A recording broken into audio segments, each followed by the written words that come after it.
we're not really ready to take the human out of the equation.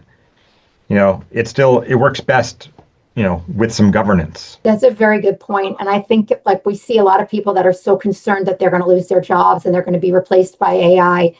To your point, you can't replace people. You really truly can't replace people. Even like you see like AI marketing tools but they're very generic. Everything is across the board the same. Anybody can throw something into AI and it can spit something out, but it's never going to replace people. It can enhance your work. It can make your workflow faster, perhaps even give you some ideas, but it's never going to replace people, or at least not now. No, and I was recently reading about an example that really speaks to your point, Melissa, and it has to do with the creative aspects of writing.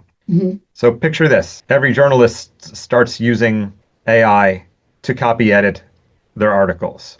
Well, what happens and where this halo effect comes into play is AI starts learning from all of these journalistic articles that are being submitted for copy editing. And over time, as the model gets refined and refined and refined, suddenly everyone starts speaking with the same voice. Mm-hmm.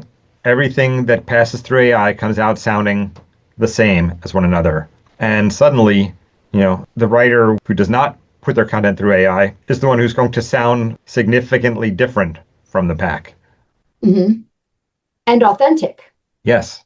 Right? Like one of the things that I find even on LinkedIn, where I see a lot of people that comment on other people's posts, and maybe I'm wrong, but I always feel like I can be like, that's AI, right? Like it just feels AI generated as an AI response versus like a really heartfelt, warm response to someone's post. And I feel like I can oftentimes feel the difference. And people want to engage with people, right? Yes.